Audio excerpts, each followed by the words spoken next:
All right, let's talk about Boeing, baby. The giant of the skies, the titan of the tarmac. You know, the airplane folks, the ones who make those massive metal birds that take us from one corner of the globe to another. More specifically, the Boeing workers who decided to play a little game of how much is too much to ask for when you build giant flying metal tubes. These are the people who put their sweat and soul into every rivet and bolt. It's a classic tale of labor versus management, with a side of, we just want to afford rent and maybe a vacation that doesn't involve a tent. The workers are simply asking for a fair share of the pie. The workers went on strike. They took to the streets, holding signs and chanting slogans, demanding better pay and working conditions. They walked right out of those factories, leaving half-assembled planes looking like giant Lego projects abandoned mid-build. The assembly lines came to a grinding halt. Boeing, meanwhile, is sweating more than a nervous flyer during turbulence. The executives are in a state of panic, trying to figure out how to resolve this crisis. Their stock prices took a nosedive, and they're desperate to get those assembly lines humming again. Investors are getting jittery, and the pressure is mounting. So what's a multi-billion-dollar corporation to do? They brainstorm, they strategize, they hold endless meetings, offer more money, of course. They decide to sweeten the deal, hoping to lure the workers back. Because when in doubt, throw cash at the problem like you're trying to win a rigged carnival game. It's a high-stakes gamble, but sometimes that's what it takes to keep the wheels or wings turning. Boeing, in their infinite wisdom, decided to sweeten the pot. They're offering a 38% pay raise over 4 years. Now that might sound like a lot. It is. But remember, these folks build machines that defy gravity and somehow manage to serve lukewarm coffee at 30,000 feet. On top of the raise, there's a $12,000 bonus just for saying yes to the deal. Think of it as a signing bonus for agreeing not to shut down the entire aerospace industry. And if that wasn't enough, Boeing is bringing back their annual bonus scheme. It's like a Christmas bonus, except it happens all year round. Well, not really, but you get the idea. Now you might be thinking, 38% raise, bonuses galore, what more could these people want? Well, hold on to your hats because the workers are a tad ambitious. They want a 40% raise, yes, a whole 2% more. It's the principle of the thing, you see. But the real sticking point? Pensions. Those magical retirement funds that seem as mythical as unicorns these days. The workers want their pensions back, and frankly, who can blame them?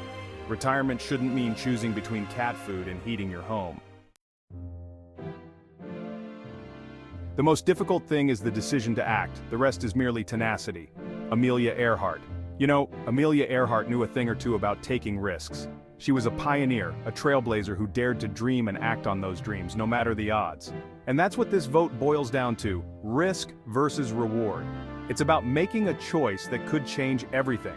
Do the workers take the pretty darn good deal on the table, or do they hold out for the possibility of something better?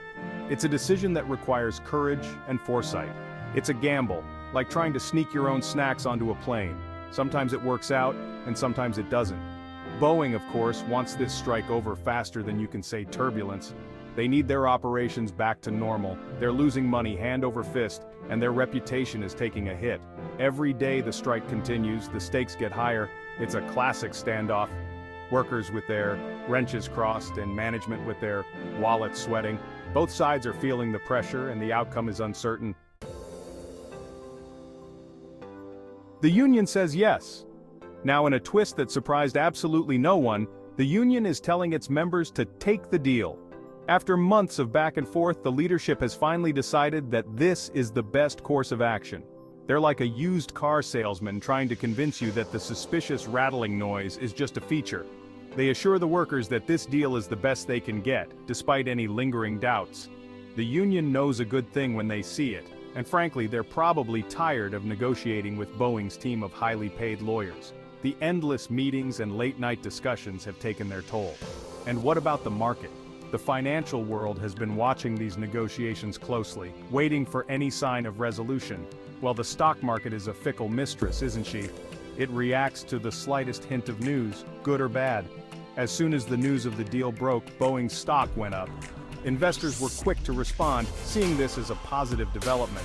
It's like the entire market breathed a collective sigh of relief and said, "Thank goodness. Now we can all go back to pretending the economy isn't a ticking time bomb." For now, at least, there's a sense of stability, even if it's just temporary.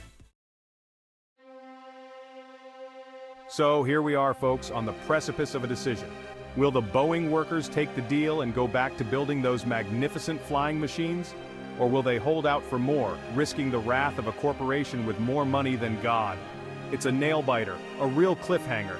Tune in next week when we'll find out if the workers get their pensions, or if they'll be eating ramen noodles well into their golden years.